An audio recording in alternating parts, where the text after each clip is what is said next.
ನಮಸ್ಕಾರ ಪ್ರಿಯ ವೀಕ್ಷಕರೇ, ಮುಖ್ಯಮಂತ್ರಿಯವರ ಪುತ್ರ ಯತೀಂದ್ರ ಸಿದ್ದರಾಮಯ್ಯ ಈಗ ಮತ್ತೊಂದು ಸುತ್ತಿನ ಪೊಲಿಟಿಕಲ್ ಬಾಂಬ್ ಸಿಡಿಸಿದ್ದಾರೆ, ಮತ್ತೆ ಬ್ಲಾಸ್ಟ್ ಮಾಡಿದ್ದಾರೆ. ಅಂದ್ರೆ ಮೈಸೂರಲ್ಲಿ ಸುದ್ದಿಗಾರರ ಜೊತೆ ಮಾತಾಡ್ತಾ ನವೆಂಬರ್ ಕ್ರಾಂತಿನೂ ಇಲ್ಲ, ಎಂಥದ್ದೂ ಇಲ್ಲ, 5 ವರ್ಷದ ಅವಧಿಯನ್ನ ಸಿದ್ದರಾಮಯ್ಯ ಪೂರ್ತಿ ಮಾಡೇ ಮಾಡ್ತಾರೆ ಅಂತ ಹೇಳೋದ್ರ ಮೂಲಕ ನೋ ಚೇಂಜ್ ಆಫ್ ಲೀಡರ್ಶಿಪ್ ಅನ್ನೋದನ್ನ ಖಡಾಖಂಡಿತವಾಗಿ ಅಗ್ರೆಸಿವ್ ಧ್ವನಿನಲ್ಲಿ ಹೇಳ್ತಾ ಇದ್ದಾರೆ.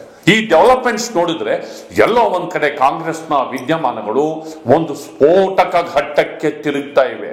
ಡಿ.ಕೆ. ಶಿವಕುಮಾರ್ ಅವರನ್ನೇ ಪರೋಕ್ಷವಾಗಿ ಚಾಲೆಂಜ್ ಮಾಡುವ ನಿಟ್ಟಿನಲ್ಲಿ, ಅವರ ವಿದ್ಯಮಾನಗಳಿಗೆ ಅವರಿಗೆ ಚಾಟಿ ಏಟು ನೀಡುವ ನಿಟ್ಟಿನಲ್ಲಿ ಪರೋಕ್ಷವಾಗಿ ಅವರನ್ನೇ ಟಾರ್ಗೆಟ್ ಮಾಡಿ ಯತೀಂದ್ರ ಸಿದ್ದರಾಮಯ್ಯ ಅವರು ಮಾತಾಡ್ತಿರೋದು ನೋಡಿದ್ರೆ ಒಂದು ದೊಡ್ಡ ಡೆವಲಪ್ಮೆಂಟು ಕಾಂಗ್ರೆಸ್ ಅಲ್ಲಿ ನಡೆಯುವ ಮುನ್ಸೂಚನೆಯನ್ನು ಅವರು ಕೊಡ್ತಿದ್ದಾರೇನೋ ಅಂತ ಅನ್ಸುತ್ತೆ. ಹಾಗಾದ್ರೆ ಏನೆಲ್ಲ ಆಗ್ಬೋದು ಅನ್ನೋದರ ಬಗ್ಗೆ ಇಂದಿನ ಮಾತು ಮಂಥನ. ಸ್ನೇಹಿತರೆ, ನಾನು ಇದ್ರ ಬಗ್ಗೆ ಇನ್ನೇನು ಹೇಳಕ್ ಇಷ್ಟಪಡೋದಿಲ್ಲ. ಏನು ಹೇಳಬೇಕು ಹೇಳಾಗಿದೆ, ಏನು ಪ್ರಶ್ನೆ ಕೊಡಬೇಕು ಕೊಟ್ಟಾಗಿದೆ. ನಾನು ಹೇಳಿದೊಳಗೆ ಯಾವುದೇ ತಪ್ಪು, ನಾನು ಅದಕ್ಕಾಗಲೇ ಸ್ಪಷ್ಟನೆ ಕೊಟ್ಟಿದ್ದೀನಿ. ನಾನು ಹೇಳಿಕೆ ಏನು ಕೊಟ್ಟಿದ್ದೀನಿ ಅದ್ರೊಳಗೆ ಯಾವುದೇ ತಪ್ಪಿರಲಿಲ್ಲ ಅಷ್ಟೇ. ಗೆಳೆಯರೆ, ಇವತ್ತು ಕೂಡ ಮುಖ್ಯಮಂತ್ರಿ ಸಿದ್ದರಾಮಯ್ಯ ಅವರ ಪುತ್ರ ಯತೀಂದ್ರ ಸಿದ್ದರಾಮಯ್ಯ ವಿದ್ಯಮಾನದ ಕೇಂದ್ರ ಬಿಂದು ಆದರು.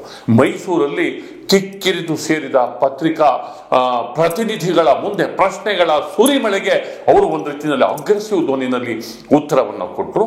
ಮೊದಲಿಗೆ ಯಾವುದೇ ಕಾರಣಕ್ಕೂ ನಾನು ಪೊಲಿಟಿಕಲ್ ಸ್ಟೇಟ್ಮೆಂಟ್ ಅಥವಾ ರಿಯಾಕ್ಟ್ ಮಾಡಲ್ಲ, ನಿನ್ನೆ ಹೇಳೋದನ್ನ ಹೇಳಿದ್ದೀನಿ ಅಂತಂದು. ಇದರ ಜೊತೆಗೆ ನಿನ್ನೆ ಹೇಳಿದ್ದಕ್ಕೆ ನಾನು ಬದ್ಧವಾಗಿದ್ದೇನೆ ಅನ್ನೋದನ್ನು ಕೂಡ ಕ್ಯಾಟಗಾರಿಕಲ್ ಆಗಿ ಹೇಳಿದರು. ಅಂದ್ರೆ ತನ್ನ ಸ್ಟೇಟ್ಮೆಂಟ್ ಇಂದ ಹಿಂದಕ್ಕೆ ಸರಿಲಿಕ್ಕೆ ಅವರು ನಿರಾಕರಿಸಿದ್ರು. ಹೀಗೆ ಮಾಡೋದ್ರ ಮೂಲಕ ಡಿ.ಕೆ. ಶಿವಕುಮಾರ್ ಅವರಿಗೆ ಒಂದು ರೀತಿಯಲ್ಲಿ ಬಿಸಿ ಮುಟ್ಸೋದಕ್ಕೆ, ತನ್ನ ಮಾತಿನ ಮೂಲಕ ತನ್ನ ಶೈಲಿಯ ಮೂಲಕ ಬಿಸಿ ಮುಟ್ಸೋದಕ್ಕೆ ಪ್ರಯತ್ನವನ್ನ ಪಟ್ಟು ಮುಂದುವರೆದು ಅವ್ರು ಹೇಳ್ತಾರೆ ನವೆಂಬರ್ ಕ್ರಾಂತಿನೂ ಇಲ್ಲ, ಏನೂ ಇಲ್ಲ. ಅಂದ್ರೆ ಕಂಪ್ಲೀಟ್ ವಿದ್ಯಮಾನವನ್ನ ನಿರಾಕರಿಸಿದ್ರು. No change of leadership. ಮತ್ತೆ ಕ್ಯಾಟಗಾರಿಕಲ್ ಆಗಿ ಹೇಳಿದ್ರು 5 ವರ್ಷ ಟರ್ಮ್ ಸಿದ್ದರಾಮಯ್ಯ ಪೂರ್ತಿ ಮಾಡೇ ಮಾಡ್ತಾರೆ ಅಂತ ಖಡಾಖಂಡಿತವಾಗಿ ಹೇಳೋದ್ರ ಮೂಲಕ no development, no change of leadership, D K. Shivakumar ಏನ್ ಮಾಡಿದ್ರು ಕೂಡ ಅದು ಸಾಧ್ಯ ಇಲ್ಲ ಎನ್ನುವಂತಹ ಸಂದೇಶವನ್ನ ರವಾನೆ ಮಾಡಿದ್ರು. ಈಗ ಅವರ ರೀತಿ ನೀತಿ ಹೇಗೆ ಮಾತಾಡ್ತಿದ್ದಾರೆ ಅನ್ನೋದನ್ನ ನೋಡೋಣ ಬನ್ನಿ. ನಾನು ಇದ್ರ ಬಗ್ಗೆ ಇನ್ನೇನು ಹೇಳಕ್ ಇಷ್ಟಪಡೋದಿಲ್ಲ. ಏನು ಹೇಳಬೇಕು ಹೇಳಾಗಿದೆ, ಏನು ಪ್ರಶ್ನೆ ಕೊಡಬೇಕು ಕೊಟ್ಟಾಗಿದೆ. ಅನಗತ್ಯವಾಗಿ ಮತ್ತೆ ಇದನ್ನ ಡ್ರ್ಯಾಗ್ ಆನ್ ಮಾಡಿ ಕಾಂಟ್ರವರ್ಸಿ ಕ್ರಿಯೇಟ್ ಮಾಡಕ್ಕೆ ಇಷ್ಟ ಇಲ್ಲ. ಸೊ ಈ ವಿಚಾರವಾಗಿ ಮತ್ತೆ ನಾನು ಏನು ಮಾತಾಡೋದು ಕೊಟ್ಟಿರ್ಲಿ, ಯಾರು ಏನೇ ಮಾಡಲಿ, ನಾನೇನು ಮತ್ತೆ ಇದ್ರ ಬಗ್ಗೆ ಮೀಡಿಯಾದಲ್ಲಿ ಮಾತಾಡೋಕೆ ಇಷ್ಟಪಡೋದಿಲ್ಲ. ನಾನು ಹೇಳಿದ್ನಲ್ಲ, ಮೀಡಿಯಾ ಮುಂದೆ ಮತ್ತೇನು ಈ ವಿಷಯವಾಗಿ ಮಾತನಾಡೋದಿಲ್ಲ. ನಾನು ಎಲ್ಲಿ ಮಾತಾಡ್ಬೇಕು ಅಲ್ಲಿ ಮಾತಾಡ್ತೀನಿ. ಪಕ್ಷದೊಳಗೆ ನಾ ಈಗಾಗಲೇ ಸ್ಪಷ್ಟನೆ ಕೊಟ್ಟಿದ್ದೀನಿ, ಎಚ್ಚರಿಕೆ ಕೊಡೋದು. ಈಗಾಗಲೇ ಬೆಳಗಾಂನಲ್ಲೇ ಆ ಒಂದು ಹೇಳಿಕೆ ಏನು ವಿವಾದ ಪಡ್ಕೊಂಡಾಗಲೇ ನಾನು ಅಲ್ಲೇ ಸ್ಪಷ್ಟನೆ ಕೊಟ್ಟಿದ್ದೀನಿ. ಮತ್ತೆ ಮತ್ತೆ ಅದ್ರ ಬಗ್ಗೆ ಹೇಳೋ ಅಗತ್ಯ ಇಲ್ಲ. ಬೇರೆ ಏನಾದರೂ ಕೇಳಿ. ಸರಿ, ನಾ ಹೇಳಿದ್ನಲ್ಲ, ನಮ್ಮ ಪಕ್ಷದ ವಿಚಾರ ಪಕ್ಷದೊಳಗೆ ಮಾತಾಡ್ಕೊಳ್ತೀನಿ. ನೀವು ಬೇರೆ ಏನಾದ್ರು ವಿಚಾರ ಇದ್ರೆ ಕೇಳಿ, ಈ ವಿಚಾರದಲ್ಲಿ ಮತ್ತೆ ಮಾತಾಡ್ತೀನಿ. ನೋಟಿಸ್ ಬಂದಂಗೆ ನೋಡಬೇಡಿ. ನಮ್ಮ ಪಕ್ಷದ ವಿಚಾರ ನಮ್ಮ ಪಕ್ಷದಲ್ಲೇ ಮಾತನಾಡ್ತೀನಿ. ಆಂತರಿಕ ವಿಚಾರ ಮೀಡಿಯಾ ಮುಂದೆ ಮಾತಾಡೋದಿಲ್ಲ. ಬೇರೆ ಏನಾದ್ರು ವಿಚಾರ ಇದ್ರೆ ಹೇಳಿ. ನಾನು ಹೇಳಿದೊಳಗೆ ಯಾವುದೇ ತಪ್ಪು, ನಾನು ಅದಕ್ಕಾಗಲೇ ಸ್ಪಷ್ಟನೆ ಕೊಟ್ಟಿದ್ದೀನಿ. ನಾನು ಹೇಳಿಕೆ ಏನು ಕೊಟ್ಟಿದ್ದೀನಿ ಅದ್ರೊಳಗೆ ಯಾವುದೇ ತಪ್ಪಿರಲಿಲ್ಲ ಅಷ್ಟೇ.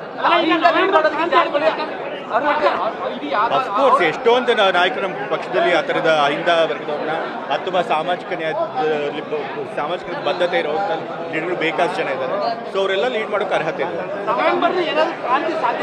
ಅದನ್ನು ಕೂಡ ಅವತ್ತೇ ಮಾತನಾಡಿದ್ದೀನಿ. ನವೆಂಬರಲ್ಲಿ ಇರುವಂಥ ಕ್ರಾಂತಿ ಬಗ್ಗೆ ಏನು ಮಾತನಾಡ್ತಿದ್ದಾರಲ್ಲ ಅದೆಲ್ಲ ಊಹಾಪೋಹ. ಆ ಥರದ್ದು ಯಾವುದೇ ಚರ್ಚೆ ನಮ್ಮ ಪಕ್ಷದಲ್ಲಿ ಇಲ್ಲ. ಸರಿ, ಈಗಿನ ಪರಿಸ್ಥಿತಿಯಲ್ಲಿ ಖಂಡಿತ ಸಿದ್ದರಾಮಯ್ಯ 5 ವರ್ಷ ಕಂಪ್ಲೀಟ್ ಮಾಡ್ತಾರೆ. ನಾವು ಯತೀಂದ್ರ ಸಿದ್ದರಾಮಯ್ಯ ಅವರ ಶಾರ್ಪ್ ರಿಯಾಕ್ಷನ್ ಅನ್ನ ನಾವು ನೋಡಿದ್ವಿ.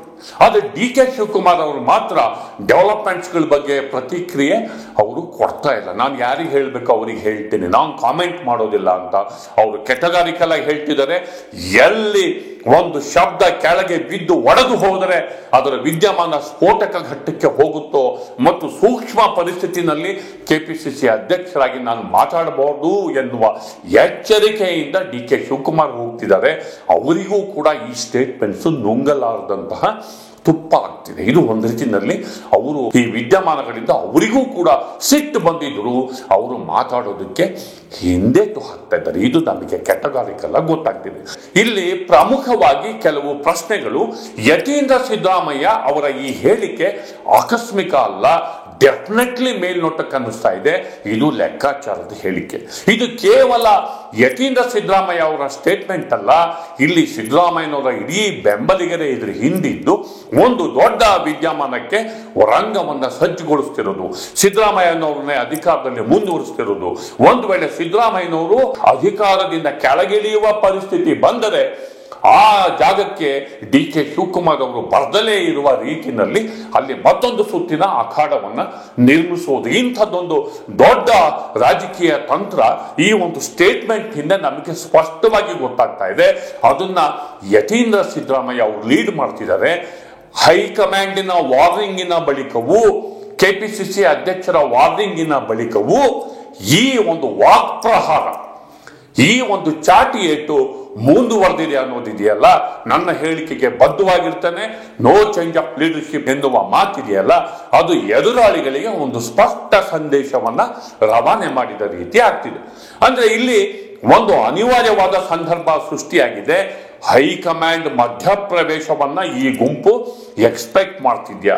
ಬಿಹಾರ ಚುನಾವಣೆಯ ಬಳಿಕ ವಿದ್ಯಮಾನ ಏನಾದ್ರೂ ಸ್ಫೋಟಕ ಘಟ್ಟಕ್ಕೆ ತಲುಪಿದ್ರೆ ಏನ್ ಮಾಡಬೇಕು ಅನ್ನುವ ಹಿನ್ನೆಲೆಯಲ್ಲಿ ಈಗಲೇ ಹೈಕಮಾಂಡಿಗೆ ಸುಳಿವನ್ನ ಈ ಗುಂಪು ಕೊಡ್ತಾ ಇದೆಯಾ? ಅದು ಯತೀಂದ್ರ ಅವರ ಮೂಲಕ ಈ ಸಂದೇಶವನ್ನ ರವಾನೆ ಮಾಡ್ತಿದಾರ ಎನ್ನುವಂತಹ ಒಂದು ಸೂಕ್ಷ್ಮವಾದಂತಹ ಡೆವಲಪ್ಮೆಂಟು ಇದೀಗ ಕಾಂಗ್ರೆಸ್ ಅಲ್ಲಿ ಇದೀಗ ನಡೀತಾರೆ. ಅಂದರೆ ಟೋಟಲ್ ವಿದ್ಯಮಾನಗಳನ್ನ ಗಮನಿಸಿದಾಗ ಕ್ರಮೇಣ ಕಾಂಗ್ರೆಸ್ನಲ್ಲಿ ಸಿದ್ದರಾಮಯ್ಯ ಮತ್ತು ಶಿವಕುಮಾರ್ ಬೆಂಬಲಿಗರು ಒಂದು ಮುಖಾಮುಖಿ ಘಟ್ಟಕ್ಕೆ ಬರ್ತಾರ ಎನ್ನುವಂತಹ ವಿದ್ಯಮಾನದತ್ತ ಅದು ಒಟ್ಟಾರೆ ಬೆಳವಣಿಗೆಗಳು ತಿರುಗ್ತಿರೋದು ನಮಗೆ ಕಾಣ್ತಾ ಇದೆ. ಸದ್ಯಕ್ಕೆ ಇಂಥದ್ದೊಂದು ಸಿಚುವೇಶನ್ ಇದೆ. ಹೈಕಮಾಂಡ್ ಮಧ್ಯಪ್ರವೇಶ ಮಾಡುತ್ತೋ ಅಥವಾ ಬಿಹಾರ್ ಚುನಾವಣೆಯ ನಂತರ ನವೆಂಬರ್ ಕ್ರಾಂತಿ ಆಗುತ್ತೋ ಕಾದ್ ನೋಡಬೇಕಾಗಿದೆ. ದಯವಿಟ್ಟು ದಿ ಪೋಸ್ಟ್ ನೋಡಿ, ಲೈಕ್ ಮಾಡಿ, ಶೇರ್ ಮಾಡಿ, ಸಬ್ಸ್ಕ್ರೈಬ್ ಮಾಡೋದಕ್ಕೆ ಮರಿಬೇಡಿ ಗೆಳೆಯರೆ. ನಮಸ್ಕಾರ.